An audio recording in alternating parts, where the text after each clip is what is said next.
दोस्तों नमस्कार। कहानी सुने बार बार। आप हमारे साथ सुन रहे हैं स्टोरी विथ रणजीत। सुनिए सुकून से। दोस्तों आज मैं सुनाऊंगा पंचतंत्र की कहानियां। पंचतंत्र नीति, कथा और कहानियों का संग्रह है जिसके मशहूर भारतीय रचयिता आचार्य विष्णु शर्मा हैं। पंचतंत्र की कहानी बड़ों के साथ साथ बच्चों भी बड़े चाव से सुनते हैं तथा सीख लेते हैं। इस कहानी को मैंने वेबसाइट से लिया है और आपसे एक निवेदन है, यदि आपने मेरे चैनल को सब्सक्राइब नहीं किया है तो प्लीज कर देंगे और शेयर भी कर देंगे। तो आइए सुनते हैं कहानी गाय और शेर। एक पहाड़ी के नीचे रामगढ़ नाम का एक गांव था। गांव के सारे जानवर हरी घास खाने के लिए सुबह उसी पहाड़ी के ऊपर बसे जंगल में जाते और शाम होते होते घर वापस आ जाते थे। हर दिन की तरह लक्ष्मी नाम की एक गाय अन्य गायों के साथ उसी पहाड़ी के जंगल में घास खाने के लिए गई थी। वह हरी घास खाने में इतनी ज्यादा प्रसन्न थी कि वह कब एक शेर की गुफा के पास पहुंच गई उसे पता भी नहीं चला। शेर अपनी गुफा में सो रहा था और वह पिछले 2 दिनों से भूखा भी था। जैसे ही लक्ष्मी शेर की गुफा के पास पहुंची, गाय की खुशबू से शेर की नींद खुल गई। वह शेर धीरे धीरे गुफा से बाहर आया और गुफा के बाहर गाय देखकर खुश हो गया। शेर ने मन ही मन सोचा कि आज उसकी 2 दिनों की भूख मिट जाएगी। वह इस तंदुरुस्त गाय का ताजा मांस खाएगा और यह सोचकर उसने एक तेज दहाड़ लगाई। लक्ष्मी शेर की दहाड़ सुनकर डर जाती है। जब वह अपने आसपास देखती है तो वहां दूर दूर तक उसको कोई भी दूसरी गाय नहीं दिखी।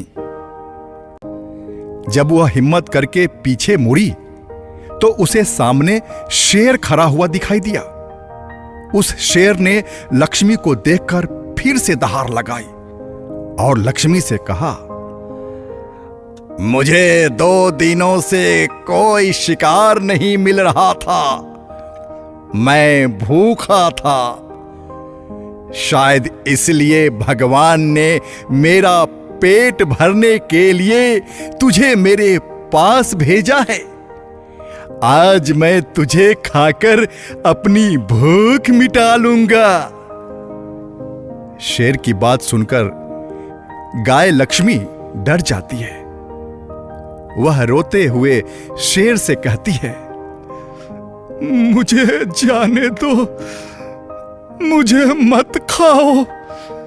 मेरा एक छोटा बच्चा है जो अभी सिर्फ मेरा ही दूध पीता है और उसे घास खाना अभी तक नहीं आया है। लक्ष्मी की बात सुनकर शेर हंसते हुए कहता है, तो क्या मैं अपने हाथ में आए शिकार को ऐसे ही जाने दूं?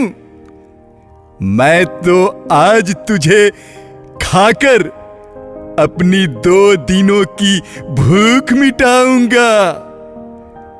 शेर के ऐसे कहने पर लक्ष्मी उसके सामने रोने लगी और विनती करते हुए कहती है, आज मुझे जाने दो।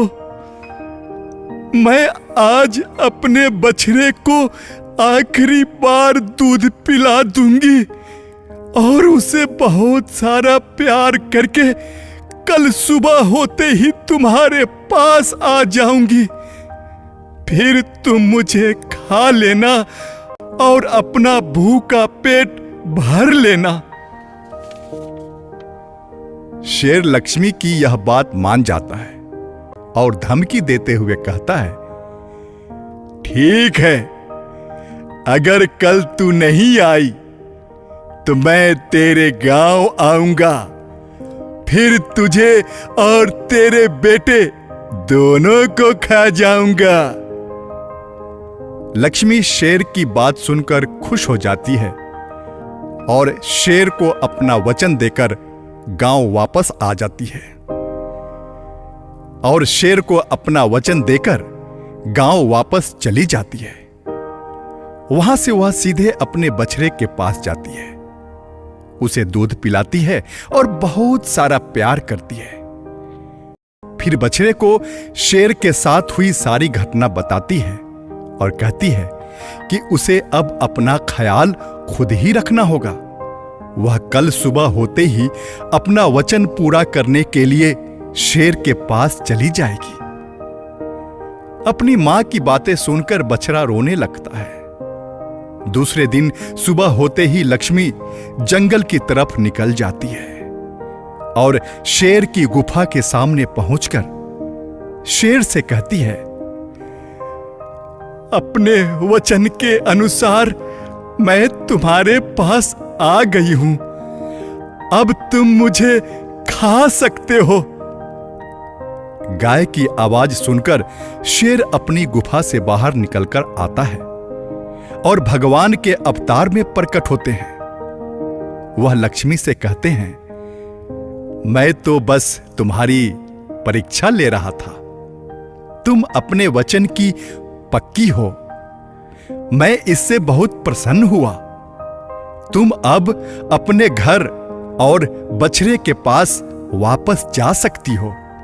इसके बाद वे उस गाय को गौ माता होने का वरदान भी देते हैं और उसी दिन के बाद सभी गायों को गौ माता कहना शुरू कर देते हैं।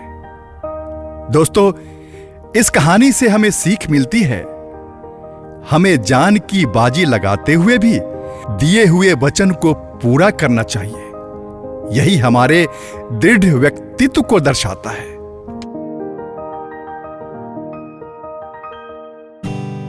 दोस्तों, ये कहानी कैसी लगी ये आप जरूर कमेंट्स में लिखकर बताएंगे और आगे की कहानी सुनने के लिए आप इसे सब्सक्राइब जरूर करेंगे।